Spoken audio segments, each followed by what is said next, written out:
Welcome to Getting Defensive, presented by Gridiron Ratings. And tonight we talk about training camp battles. I am your host, JJ Wenner, and I am joined by Gridiron Ratings senior IDP analyst, Gary Van Dyke. What's going on, Gary? Hey, just happy to be here. Happy to have you. And of course, our returning champion, once again, football guys, IDP analyst, Tripp. What's the good word, my brother? Oh man, it's a beautiful day. We've got the first night of football in the year this 2022 season. And we're going to watch a few scrubs get on the field and then knock each other around a little bit. And I'm excited about it. Well, man, if there's a football game on this screen and I'm talking to you two gentlemen, I know it's football season. So I'm excited for tonight. Gentlemen, the only thing that really happened in the past day or two that was newsworthy on the IDP world, Tripp, the Cowboys signed Anthony Barr. Now, is this purely a depth signing, do you think, or is this signaling something? I think it is a depth signing. I think it signals. I think there are some folks that were on Leighton Vander Esch. I think they need to not be.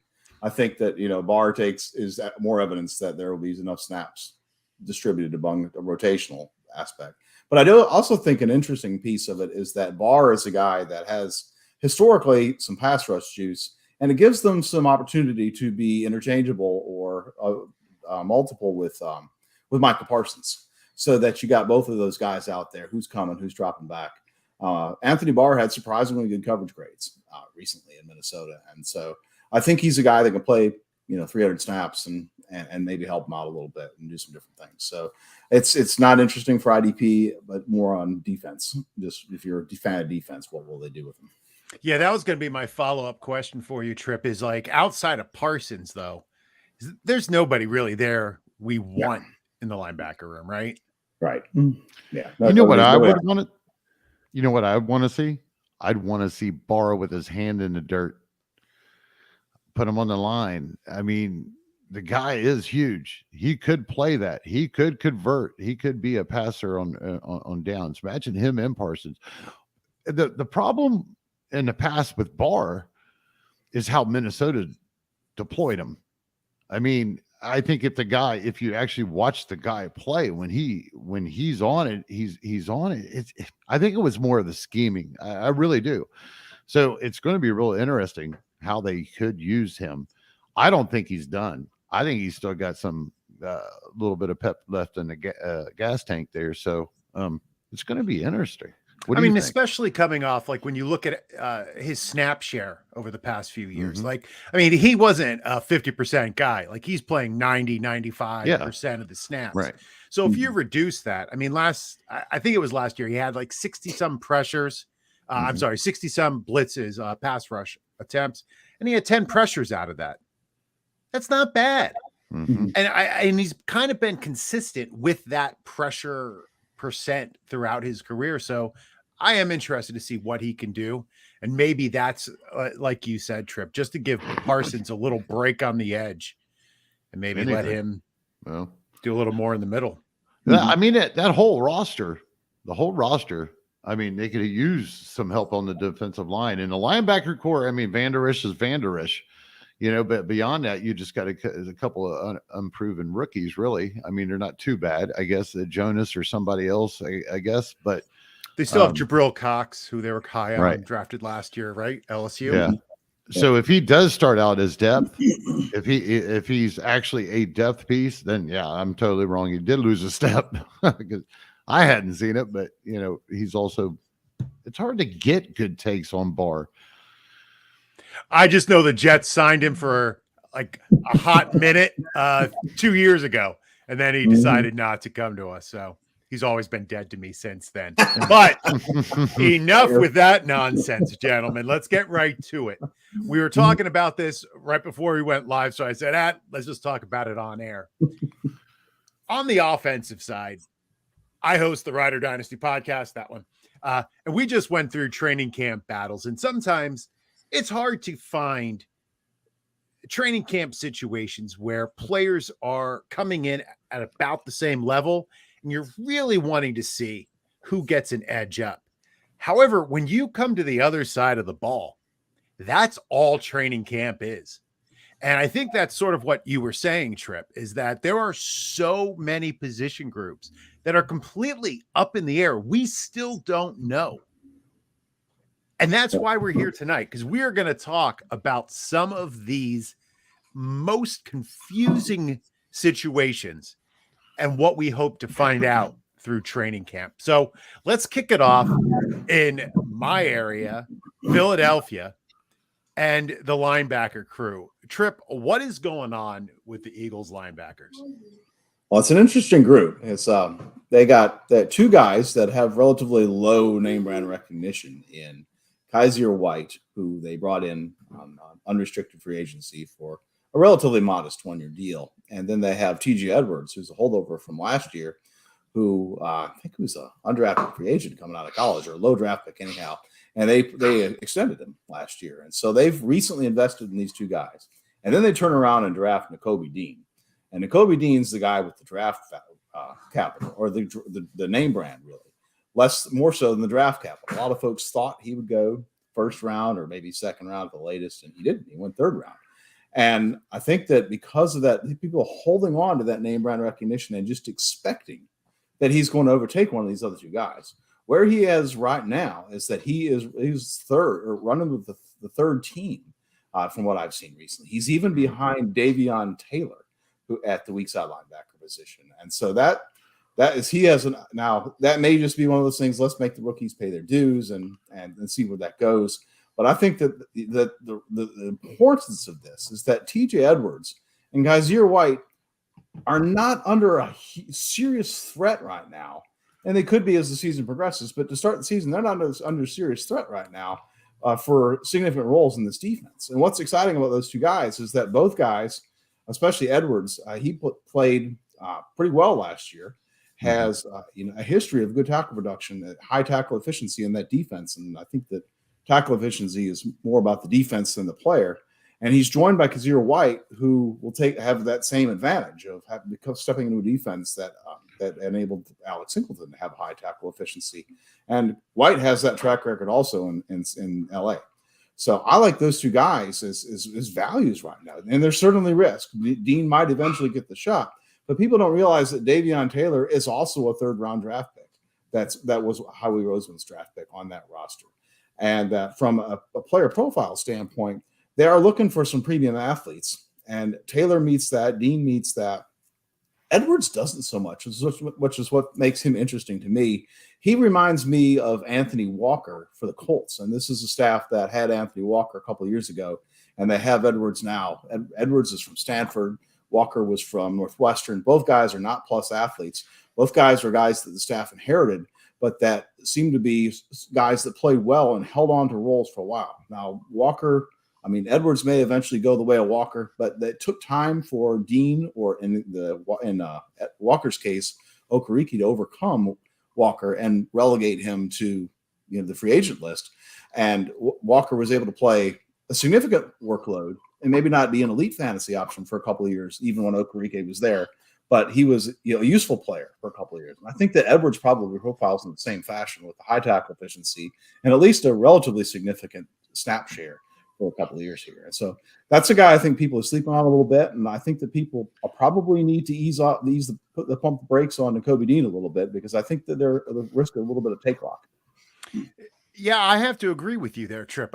This is a confusing backfield if you're not reading any of the reports out of camp. I scoured a ton of those reports today. Thank you, Gary, for the sports spider. And Dean's not mentioned outside of Dean hasn't done much. That's the only time they mention Nakobe Dean, is to say he's had a quiet camp, and that's it. Mm-hmm. But all you read over and over is how good TJ Edwards looks. They're talking about how he looks in coverage. He's improving in coverage. How smart he is. Yeah, I don't know. Yeah. The football IQ is out there. Hey, he's slowly working himself up. I do believe he's worked himself into getting some reps with the first recently. But it's like pick a pony. Okay, I guess it's basically if you're an IDP person and you're sitting there and you've got this option, you got these three, and you've got to pick. Man, I want to avoid the shit out of it and go look at the defensive backs or something. It's just, it's this one in particular out of what we're going to talk about. It stands out as a sore thumb because I'm not sure by the time we get into the season, if we just don't see all three of them playing. I'm getting defensive. This is the first time I'm getting defensive. Where's my blow? I think you're wrong, Gare. Really? I don't think Nakobe Dean is going to. I think Tripp said it right. Like, we all remember the pre-draft hype in Nakobe Dean, but the NFL told us what they thought about him, right? So why are you getting defensive? You think that I'm saying Dean is going to be the one to come out on top? Well, I just think that TJ Edwards and Kaiser White are going to get the bulk of these snaps, and I don't think there is a real competition. Okay, well that's great, but that's not. I wasn't saying that he could. The Dean was exactly going to come in and swarm the league, and I didn't say he was Darius Leonard.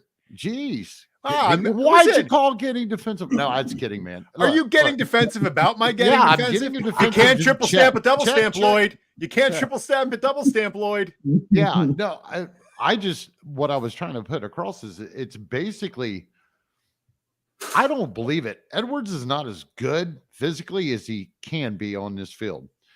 I think he's a lot better run stuffer than coverage guy. And if you got a guy like Nakobe Dean and you got a guy like Kaiser White, I think we're going to see him out on the field. And I'm not convinced Edwards is going to stay under 100%. So it's completely a mess to me. There are certain groups I stay away. And this is after talking about it for months, it's done. I'm not interested in picking a pony unless it's like the last pick of my draft. And then if I pick one, you might as well have a 3-sided quarter because I like Kaiser White. I can't believe the Chargers let him walk. I would have, with this new we're going to talk about the Chargers. So I'm going to shut up now. Yes, you are. We're going to talk about them in a minute. And I just want to give a little bit of late love to Devion Taylor. I do like his story. I'm pulling for that guy. Anybody who never really played high school football until they got to college, right? Yeah. I don't know. Kind of like him. But let's go to Kansas City. We have Nick Bolton, Willie Gay, Leo Chenal, Jermaine Carter, and now Elijah Lee, who's getting all the buzz. What's going on there, Tripp? Well, the Chiefs are an interesting case, and it's Nick Bolton in particular is the guy that's getting the love because he had a high tackle efficiency last year, and people got excited about him. He had a couple of big games, and so I decided to dig into where did that tackle efficiency come from because it's an outlier relative to what his teammates have done over the last 3 years since Spagnuolo has coordinated that defense. All the other linebackers have been roughly 13% tackle efficiency, meaning that they get a snap 13% or a tackle 13% of the snaps that they're on the field. And what's his name? Bolton was up around 18. And so he had a couple of huge games. One was in New York when the New York stat crew loves to give out tackles. That's a variance that maybe some IDP gamers don't know about, but tackles are given out at different clips around the league. And there are some fields where the stat crew is real stingy. And in New York, they love to give them out. So there was that game. And then the second game they played the Titans, and he had some huge number of tackles, and 10 of them were against Titans running backs. Well, they spent a lot of time getting beat up by Derrick Henry.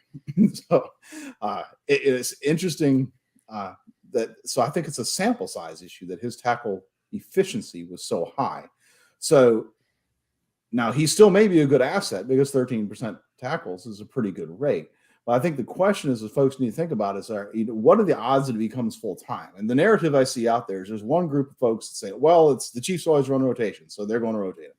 Well, I don't like it. That always troubles me when I see that narrative out there because I want someone to explain why they're going to rotate. And so it's something I've been digging into for a couple of years to try to understand what they're doing. And the basics of that defense is they have, unsurprisingly, a Micah, Will, and a Sam in their base defense. And what they're looking at now is that Bolton is graduating from Will to Mike, which is what Anthony Hitchens played last year. Gay is graduating from Sam to Will. which is what Bolton played last year. And then Chenal, the rookie, steps into Sam. What's interesting is when they go into nickel, both the Will and the Sam come off the field, and they're replaced by a buck linebacker. And so Gay and Chenal probably in competition for that buck role with Gay having the inside track. The Mike is still on the field, and that's Bolton. Well, can you pause for 1 second and explain what a buck linebacker is to me? Sure. It's just the second linebacker in their nickel package that has some inside-outside flexibility. Gotcha. Thank you. So that might play some snaps on the edge. But the Mike is the guy that we really want to focus on. He's the guy that has the higher tackle efficiency. But the buck is just really a label for the second linebacker on the field and in the Chiefs lexicon. So there are other defenses. Dan Quinn uses buck to be primarily as a pass rusher, and in the Chiefs lexicon, it's more of an off-ball linebacker. But the important thing then is how does Bolton get to full time? And that's where it gets interesting, because the dime linebacker position, again, is a different role. So Bolton has to win the dime linebacker role to become full time. And in the last couple of years, Hitchens has not held that role. Ben Neiman has. Well, Ben Neiman's gone. So it's open. Bolton could win it. However, you just mentioned Elijah Lee. Jermaine Carter could win it. And so that's the camp battle that we need to be paying attention to see if we can get a handle on. And hopefully the beat writers can help us when we see it in preseason. And you know, as I said on the IDP Nation podcast a couple nights ago, I just don't want to see Carter on the field until it's the third quarter. That would be what not even then. See. You know, so we've got to see a low number. We want to see just those three guys we mentioned, Chenal, Gay, and Bolton on the field, and hope we don't see the bigger rotation that we've gotten accustomed to. But I think that folks need to, you know, just need to understand. I think it would be helpful for folks to know kind of the basics of this defense and what the roles are to get a handle of which players will, if any, play full time this year. And that's what I'm looking for in August. Interesting. Now, some of the reports out of camp have Elijah Lee ahead of Chenal for that position. Gary, where do you fall on this? Fall on my sword. No, actually, I just recently, I like Bolton. I ranked him within the top 10. I think that it's a potential. Oh, no, wait a minute. One top 10. Might have been top 10, but either way, I ranked him a little higher. I am one of those ones that I am going to buy this. Why? Because I'm buying the ceiling. I usually have a 3-year rule. I don't know if y'all remember me repeating this as last year. It usually takes 3 years for me to really buy in. Okay. To give somebody some extra credit. I'm going to go ahead and buy in on this because, for one, okay, now we're talking Lee.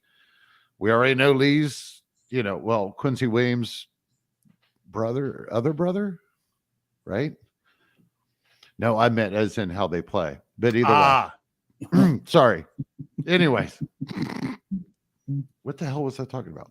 Elijah Lee. So right. So, you know, I don't think he's going to end up being a factor in the long run. And Gay, he sucks. He sucks on film. I think that's a bust for me. So I'm looking at this rookie pretty hard as getting one of the major roles, but I don't think they're going to afford as they sit right now. I mean, you bring Lee in and you give him a hand, you know, he's starting off the top. He's probably just getting adjusted to the scheme, folks. So it's camp news, but in the end, I think Bolton's the shiniest son of a gun on there. And I don't think he's going to be leaving. So whether that's getting a defensive on that or not, I'm just buying it. Hey, we know. Now, Willie Gay said that he has a plan to lead the league in interceptions this year. Tripp. Well, that's great because he's going to have like 10 tackles. All right. So we're pretty much settled on this. I would only say on the getting defensive piece that I don't think Gay's dead. I do have concerns. I think they drafted Chenal because they have concerns. But I thought that his play improved a bit in the playoffs. I think he's a guy. There was a blurb out of Kansas City midseason. There was a game when I think Bolton and Hitchens may have both been out. And so the expectation was that Gay would play full time. And then a story came out of Kansas City that he wasn't mentally ready to play. And he only ended up playing like 40% of the snaps. So, but he was also, if y'all keep in mind, coming out of Mississippi, he was considered to be a bit of a character guy. There was maybe a character concern with him. And so You'd like to hope that the guy can mature. He's a second-round player. He has some athleticism. And so he's not a guy that I'm completely out on yet, but it would be a deep league, late pick type of a guy. You know what sucks? Anthony Hitchens, last I look, is still a free agent. That is a true statement. All right. I remember him in Dallas, and I remember when he got the full deal in KC. I'm like, wait, what? They going to pay him that to play it? Yeah. A average backup player in Dallas, and they handed him at that time. It was like the biggest yearly contract, $12 million a year or some shit for a linebacker. What the hell was that? Power to him. That's right. Right. And he sucked this whole time, but I'll be damned. Even when they had the chance, they could have cut him with just a little bit of a cap hit. No, what'd they do? All right. Well, let's go to Denver. That linebacker situation is causing me a little bit of agita. We have Josie Jewel, Alex Singleton. We have Matt Schaff, Sleeper, Jonas Griffin, and even Justin Strunad. I always say it like I'm Italian. Where are we falling on these guys, Tripp? Well, I'm on Josie Jewel. And the reason why is the money. There are, 6 guys you just mentioned there. All of them are making roughly $1 million this year, except for Josie Jewel.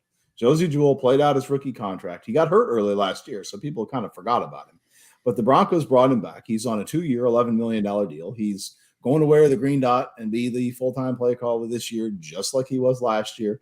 And I think that he's a remarkably safe player in a depth chart that people think is muddied. And with respect to Jewel, I don't think it is. Now, there's been some murmurs that Joe Schobert might come in there, and that's interesting. But then again, Schobert played in Pittsburgh last year, and he was eventually eased out of the full-time role, and they were playing Robert Spillane as their dime linebacker. So that doesn't worry me a ton. The second linebacker position is kind of wide open. Jonas Griffin, like you mentioned, is a sleeper.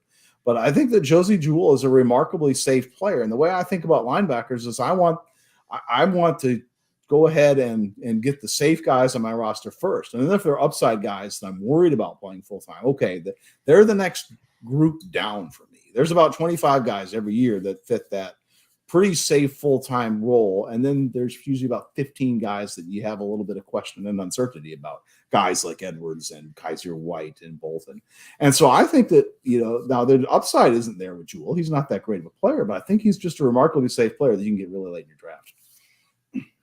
Yeah, right now I was taking a peek at Football Guys projections. They have Jewel leading the team, leading the linebacker crew, followed by Singleton, Jonas. AJ Johnson isn't on the team anymore, right? No, they didn't bring him back. He just, his contract expired, and that was it. And he's just sitting out there. Yeah, same as Hitchens. Yeah. Okay, just wanted to make sure of that. And Strunad comes in dead last. Gary, where are you throwing your chips? Well, right now I'm trying to get to Gridiron Ratings projections and see where we got them at. But besides that, when it comes to Denver, Jonas Griffin, he's a really shiny piece. I think that him and Jewel will end up getting these 2 positions in the end. Now, I've already wrote about Jonas Griffin or whatever the guy's name is last year. I've mentioned him in January. He's all over Gridiron Ratings, but I cooled off as soon as they started making free agency moves and all the little gossip and Alex Singleton and all that crap happened. So I like what I'm seeing about Jules now. I own Jewel in Rider Dynasty League. He's sitting there. He's not to me even a sleeper or a breakout guy, because he had a stint right before he got hurt that he had showed that his play had improved and he was capable. So I'm not looking at it as a breakout being on my roster. I guess he could be called that this year, but Alex Singleton does worry me a little bit, but man, the way they love the other kid, Jonas or whatever, what's his name? Jonas. Yep. Griffin. Yeah. Okay. Griffin. Yeah. As long as they, have it set up, I have to agree, chase the money. And Jewel should be the full-time guy in the middle, stopping the run. I have no argument. So who then gets the second role? Do we think? Does that I automatically think go I to think Singleton? Jonas ends up with it. I think he ends up with it. Alex Singleton is not good in coverage. You're not putting who else that got on the depth chart? Justin Sternad. Yeah. Well, we know that We've seen him not right. go out there and not do You it. want him. You don't want him dressed on game day. No, I think that there are some folks that are on Alex Singleton, and I think they just need to look at the contract.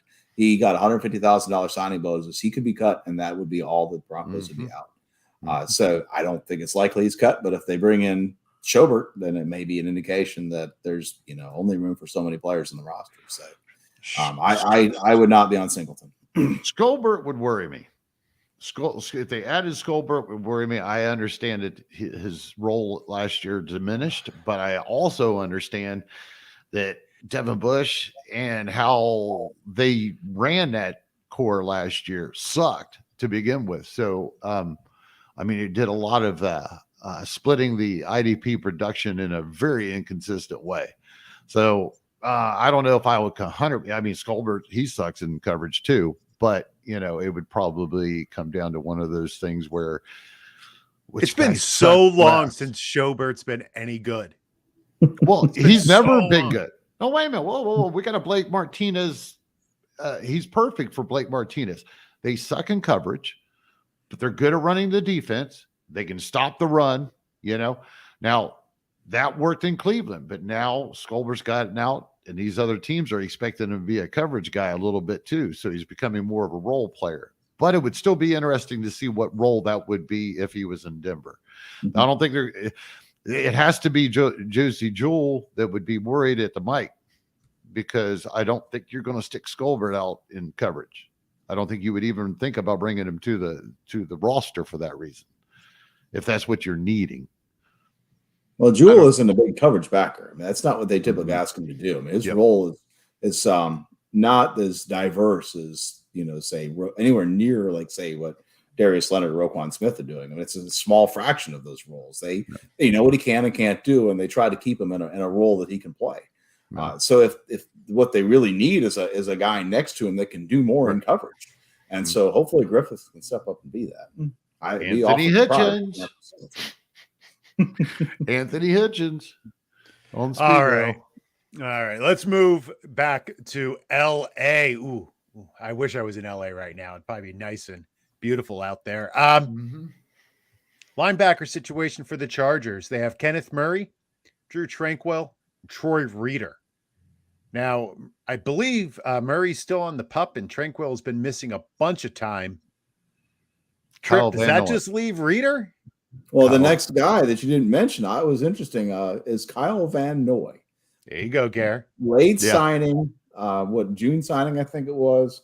And he's out there, he's playing in place of Murray in camp. And because they're probably shaping up to play similar roles where both guys will play some snaps off the ball and some snaps on an edge, at a Sam edge type role. And so for the longer that Murray sits out, and from the last I read, he might miss all August. If he sits out, he's just going to lose that job, and it's Van Noy beyond it. He's a bust. Next to him, I think it's less likely that Reeder overtakes Tranquil, but not at all impossible. And I noticed something about Tranquil interesting just a few days ago. Tranquil's defensive average depth of target in coverage was a half a yard, which is just insanely low. And it reminded me of something that he complained about in the media a couple of years ago. He publicly complained about being asked to turn and carry a tight end down the field in coverage, or maybe it was a receiver. But anyway, the point is that he does not want to turn and run. Well, you're not going to play full-time linebacker in the NFL if you can't turn and run. So I'm really, this whole group really is Gary mentioned being off of Philadelphia. This is a group that I would be concerned about buying into at all. And I hate to say that, because Kaiser White was pretty useful as an IDP when he was playing last year. But boy, this is a group that's awfully hard to buy into, especially when Kyle Van Noy is out there. He's the leader in snaps, which is what Mike Clay from ESPN projects. Kyle Van Noy is a guy that's going to play enough edge snaps that he's probably going to be inefficient as a tackler. And it's really going to be a disappointment, I think, team-wide. And then you got, obviously, Derwin James. They've invested more in the safety position. I think they may play even more 3 safety looks. They have a boatload of players at corner with Bryce Callahan coming into play slot. They have Michael Davis is the 4th cornerback, and would be the best cornerback on a team on a couple teams in the NFL. So they have a load at defensive back. They brought in, they've invested in their defensive line. That linebacker group is like, it's a little like Denver's, and like you look at, it's like, man, there's just a bunch of no names out there. And this one I think is much less clear than Denver. And this is the one that I would be awfully hesitant to invest in. It's interesting looking at their numbers. 37% of the time, they only have one linebacker on the field. Mm-hmm. And I think that reinforces what you're saying. What we're saying is that they don't have a lot of good linebackers. So they've been a problem for years now. Things have changed. They went through, when it does look like it's going to be solid enough, somebody gets hurt or they have just injuries all through across the board. I think it was just a couple of years ago they were like really hurting like every other game. But I'm Drew Tranquil fan, and I took my flag out on him last year coming off of the injury, and I'm going to I stuck my flag right back in him this January in an article. I really do think that he'll end up leading the squad. Murray's a bust. He's a bust. This isn't the same organization or the same coaching staff or whatever that drafted his ass. They're done with him. He's been useless. He's not getting it. I think this is just shoving his ass aside. When it comes to Van Noy and when it comes to Reeder, I think both of these guys are going to have a little bit of role, but I don't necessarily agree with, I think Tripp mentioned that, Van Noy will be next to or playing what would be the weak inside linebacker, or,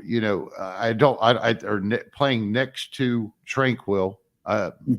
Yeah, at the weak side. I don't think Van Noy sucked in Detroit as a coverage guy. That's why that's why you haven't seen him play that role much afterwards. Most of the time after he's left Detroit, that was the one knock on him. He could stop the run, he could pass rush, but he couldn't coverage. So everybody else has made him into an edge rusher. And I believe that's maybe we're going to see a rotation.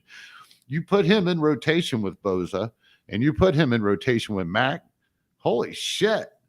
That's actually one hell of a thing. And like you guys mentioned, there are usually only one linebacker all the time, inside linebacker on the field all the time. I really do think, and I think it just a week ago or when the camp first started, Troy Reeder was replacing Murray on the field. Now it's Van Noy. Man, these guys just got on the field. They just got on the team. They're playing. This is training camp. I just happen to be a little bit closer to this situation because I've been tracking it for so freaking long. To watch this train wreck for the last 4 or 5 years after Spikes left, or was it Spikes? Tequila Spikes was probably their last real productive IDP guy. That's a long time ago, my friend. If I remember right, I can't remember anybody after that, right? Am I totally screwed? I used to be a Chargers fan either way till they moved. Anyways, so I'm a little bit closer to that. If I'm going to buy a pony in this one, though, I'm sticking with Tranquil. There's no, but Murray, he's a bust, folks. He's a bust. I can't believe how hype kills rosters. Rookie hype kills, man. Because him and Patrick Queen were supposed to be and instead they're Last year, PFF ranked him 83rd out of 87 qualifying linebackers. He's just, and a lot of it is IQ. They benched him during the games. He can't follow instructions. He can't run the defense. Half of it is not doing what he's supposed to do. Well, speaking of teams who didn't do what they're supposed to do, let's go visit the Texans and take a look at their linebacking core. Drafted a rookie, Christian Harris. They have Christian Kirksey, Neville Hewitt, Jalen Reeves-Maybin, lots of hyphens, Kemu Grugier-Hill. Blake Cashman is getting some buzz in camp. Where are we at, Tripp, in Houston?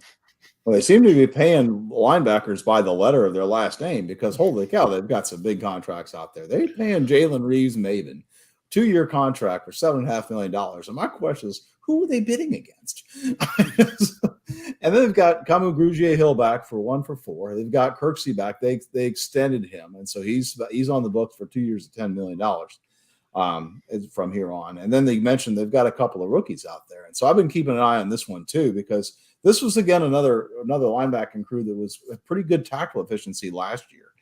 Folks probably remember Kamu Grugier-Hill in particular, but Kirksey, when he wasn't sick or hurt, he had bout with COVID, he was pretty useful as well. And he seems to be the guy that they're relying on. He was the green dot last year. He's back to run the defense again. And I think he has, to my sense of that depth chart, relatively minimal competition. And that only comes in the person of Garrett Wallow, who was a 5th rounder last year. And so, of course, the risk is bad team. They decide to see what they got late in the season and you lose them in the playoffs. So that's the challenge. But that's the one that interests me is Kirksey. And he's even a little bit safer than, say, a TJ Edwards in Philadelphia for that reason, is that he's only up against a 5th rounder, and maybe they cut him and the 5th rounder takes over next year. But I kind of like him as a guy that puts up pretty good tackle efficiency and seems to have a solid role in Houston. The rest of the positions are a little messier. You got Kevin Pierre-Louis and Jalen Reeves-Maybin competing for Sam. You've got Kamu Grugier-Hill and Christian Harris competing for Will. And yeah, I think some folks probably will be on Grugier-Hill again because he was good last year, or useful anyway. I shouldn't say good, useful as an IDP. But that's the guy that's probably in more danger of being overtaken by a rookie, I would say. Gary? This is another one of those avoids. Kirksey, if you do buy stock into him and believe in him, then he's going to get hurt. Grugier-Hill, he was a breakout call of mine a few years ago that didn't quite happen. And I like the kid as a player. Houston, or they like the kid. I know this rookie is making some waves, but I just don't know if they can quit Grugier-Hill. I just don't know if they'll be able to do that. I'm just staying out of this pool altogether. Grugier-Hill,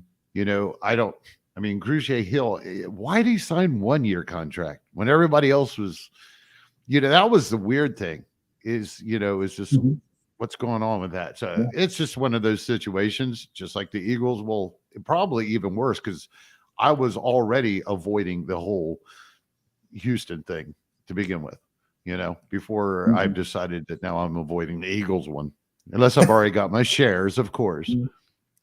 Well, Football Guys has Kamu Grugier-Hill leading the team in the linebacker room, followed by Kirksey, Harris, Hewitt, then Jalen Reeves-Maybin, and then Cashman.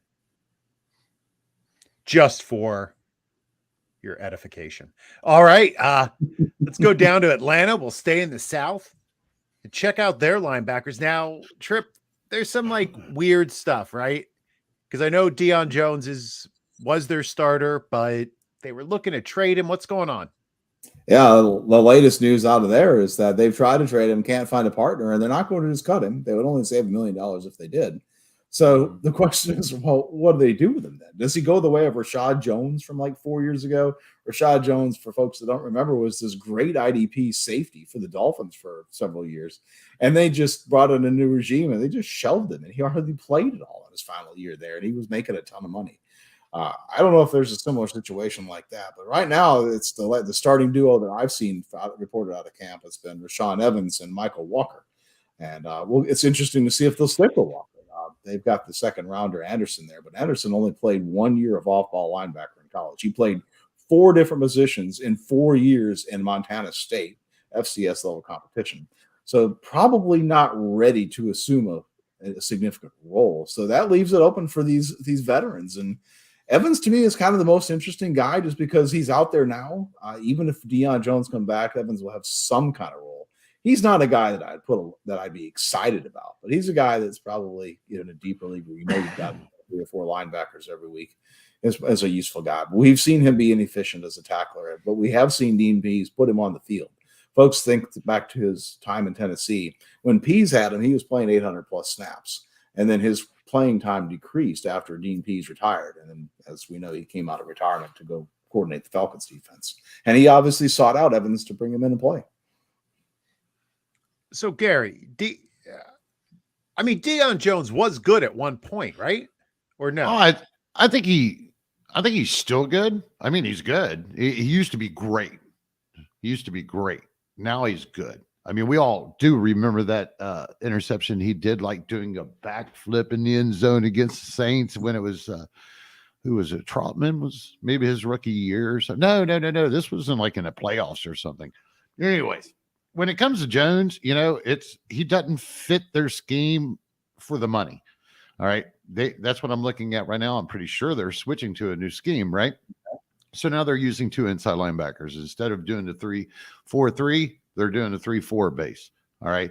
They brought Evans in. Sure. He's getting the job done. He's familiar with the whole situation, and he's going to be the Mike linebacker. And we got Walker in there, who is actually also being subbed out around 50-50 from what I've seen with that Nick Kowalski.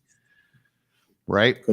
Don't get not looking at that too hard. The guy just joined the team. He needs some reps, and he needs reps with the first team because that's who he'd be playing with as a back, as a backup. He'd be playing with the first team.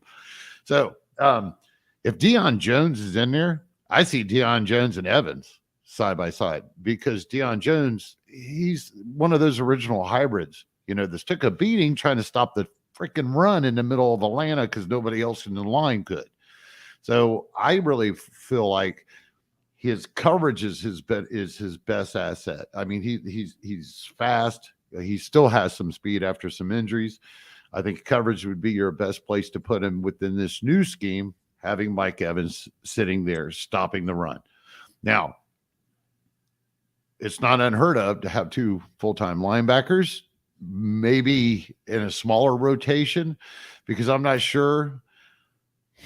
From what I seen of Walker taking a few steps back, I mean, I love him. He was on my list, but I'll tell you what, the moves that they've made exactly, I'm not sure how good he's in coverage downfield. I think in short coverage, he's good, which is cool, but I don't know if he's going to be able to cover a tight end 20 yards down the field. So it's going to be interesting. As long as Dion Jones is on that roster, you're stuck. That's just really what it boils down to. You're stuck. I tried to trade him. It's not happening. I was even really taking a discount, and I sent out offers, a bunch of offers, and couldn't get rid of them. So you're kind of stuck. Ride it out. If he does happen to get traded or if he gets cut for some crazy reason, hey, the more likely the team that's going to pick him up is going to use him. As far as Atlanta, hey, I don't think you have a choice. Him and Evans is my picks right now, as long as he's on that roster. And maybe they do fade him, like you mentioned. But man, can you gamble that?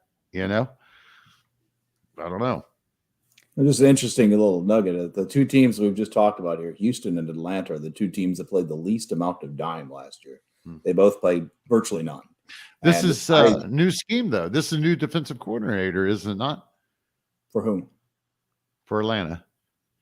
I think it's still Dean Pease, the guy that was there last year. I thought they were switching. Did they switch to the 3-4 last year? Last year. Mm-hmm. Yeah. There and they got Richie Grant as the safety that hardly played at all last year. I expect him to get some more run. And then Eric Harris was brought back. And then both of those guys are more strong safety types. They played a ton of cover 2. Their defense was really vanilla, in my opinion. Just all the nickel, all the cover 2, because I think they were just felt deficient in talent. And I'm interested to see if they break out more of the playbook this year. And they get Jalen Hawkins as a young free safety, and I would expect to see a little more dime this year. So when I mention Rashawn Evans, I don't mention with a whole lot of enthusiasm, because I do think he's at risk of losing some snaps to a little bit more diverse playbook this year.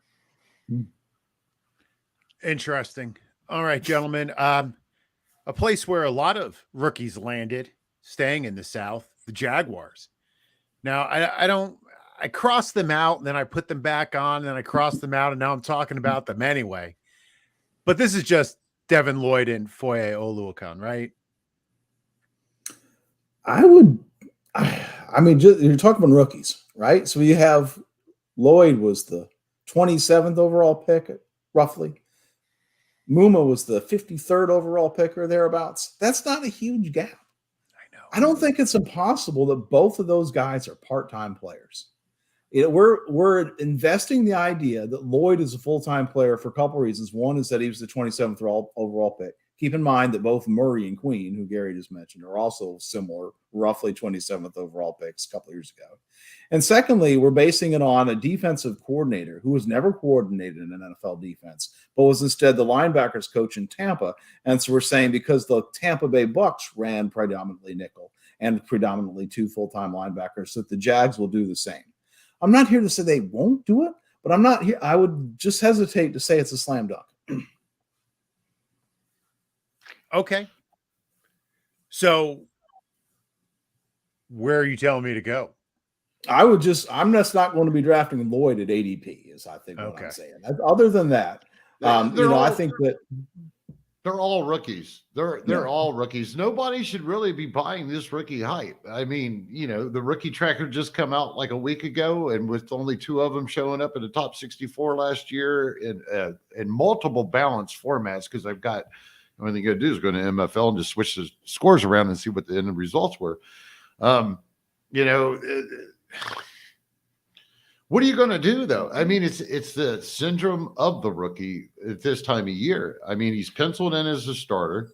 You got all the rookie draft stock hype coming into it. You got all the love for it.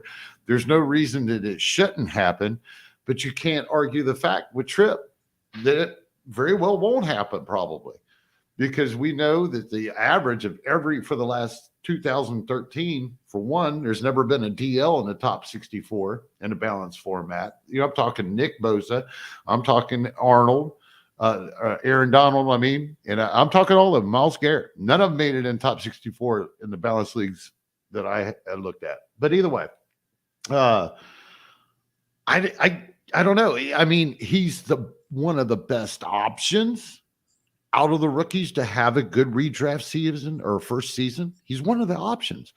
But again, we had 20 options last year, and we had 2 get in, 20 good options, I guess you could say. So the odds are, I know Jeff, the founder of GridironRatings.com, he likes Muma a lot.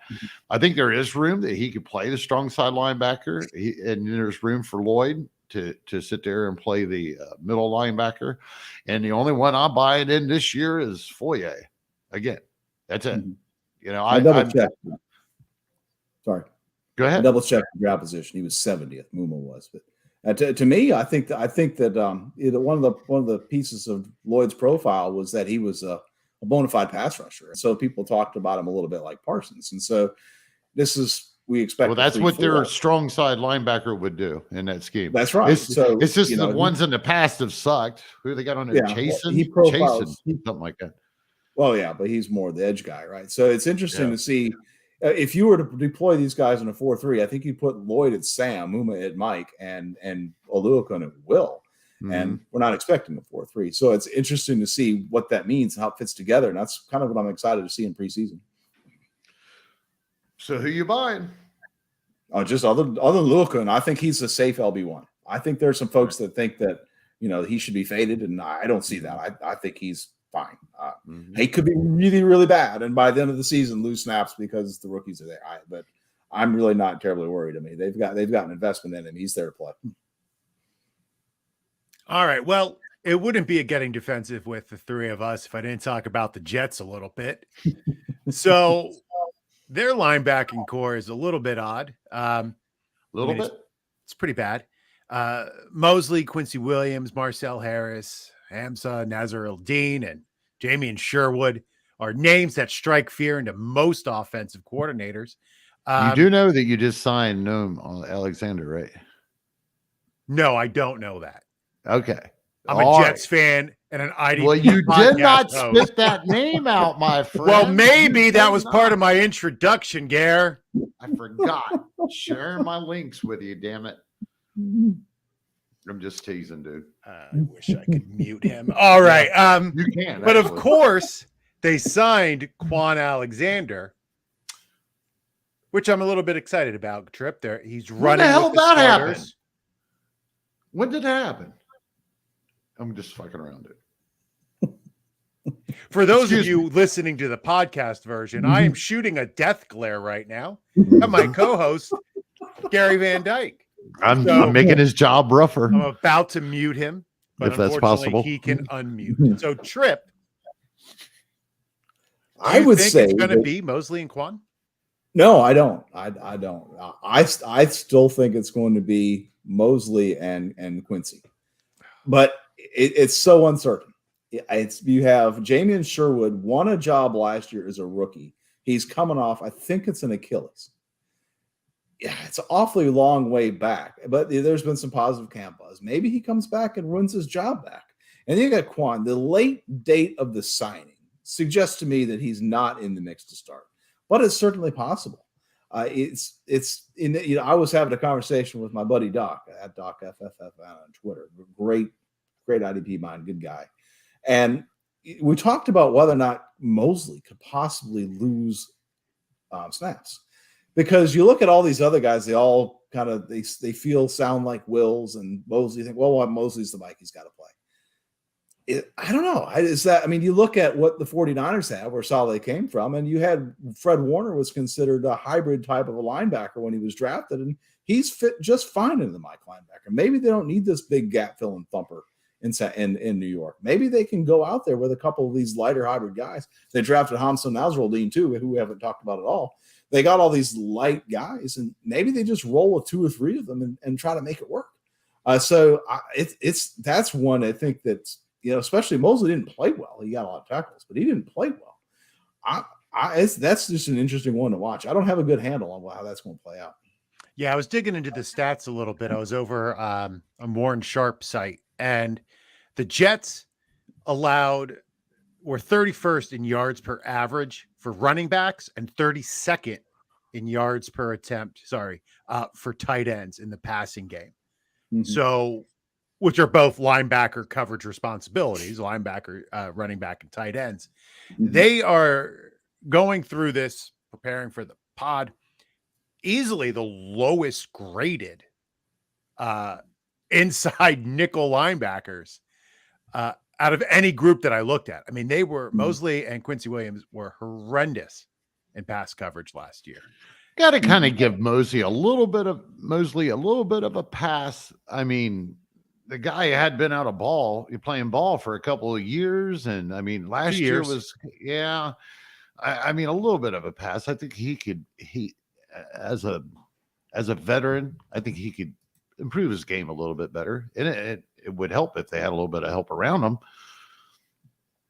I do think it's fair to say that some of these really bad teams, we talk all about running backs don't matter.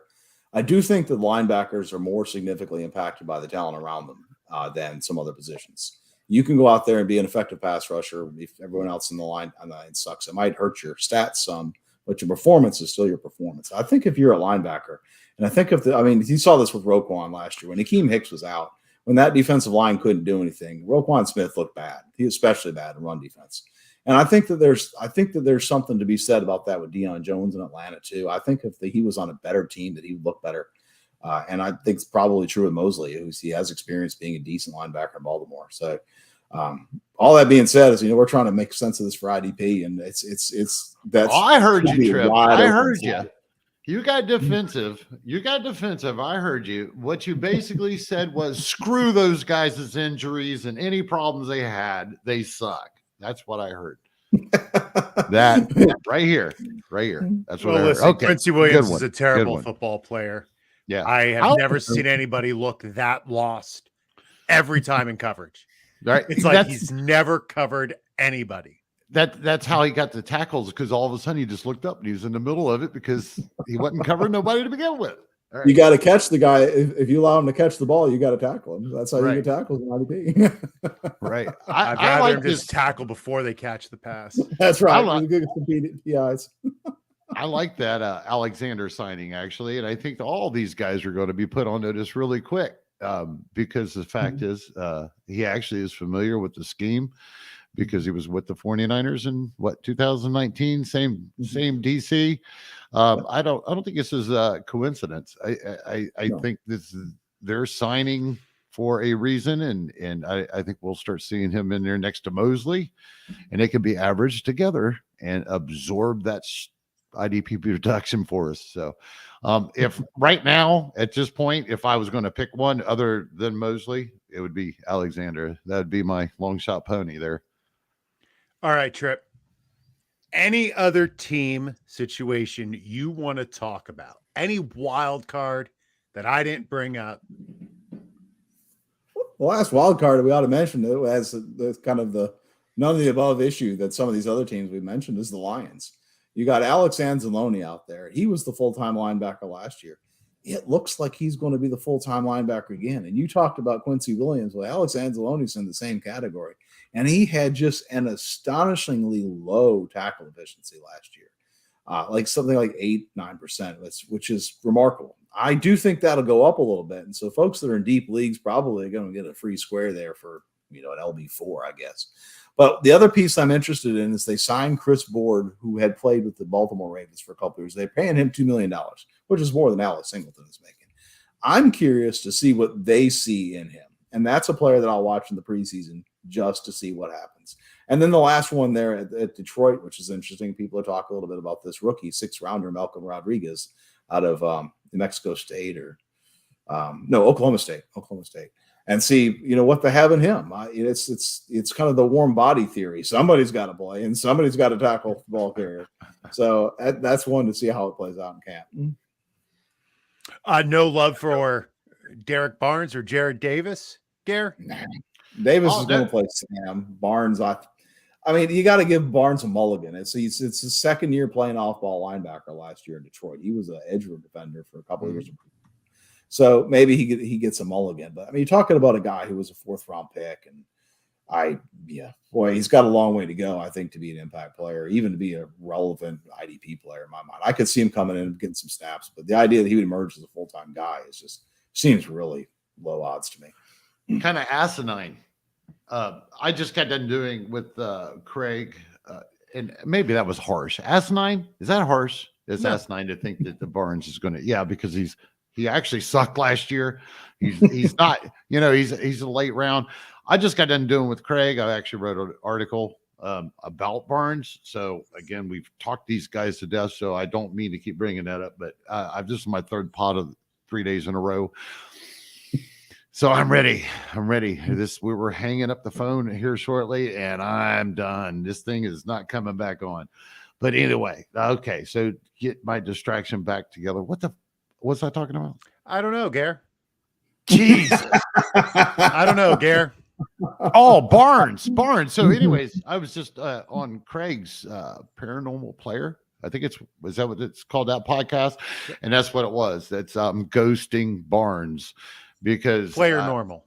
I'm just avoiding that whole situation this year, especially Anzalone after last year. I mean, he didn't technically break out, but he did become a little bit more serviceable for some people in deeper leagues. And the rookie's interesting. I mean, right now, I was really interested in Chris Board when he first signed. You're the first dude other than me, and I could pull up an article that I actually put him in. So I do like that. I'm interested to see what happens this preseason too, because unfortunately I got a feeling it's just going to be another pile of shit like last year. And Reeves Maybean, Kaiser White. For me, I got those two. Like, they both kind of came into their situation the same way. It was either from other guys not playing well or injury, what have you, and now they're both off on some other teams for whatever reason, because I mean, both teams basically got rid of their best player, even on film, even graded. They let him walk away, and that's pretty weird to think that Reeves Maybean was the best Lions linebacker last year. That's how bad the rest were. Well, all right, gentlemen, it is time for tags. Let everyone know where they can find you and anything that you're working on, or any final thoughts. Tripp, you're up.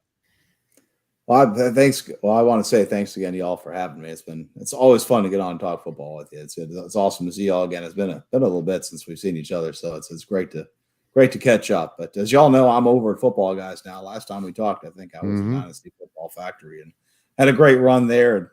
Great group of guys there. Football Guys is a tremendous opportunity. That's a site that I followed since 15 plus years, I think. And so it's really cool to be able to get in the insides now and talk football, chat with football, those guys, and be able to contribute content. And so I've got rankings up there, both rookie and redraft rankings, and participating in some of these group discussion type pieces they have. And the last one out there was, how early do you draft defenders? And is it always a linebacker? And it was a roundtable discussion.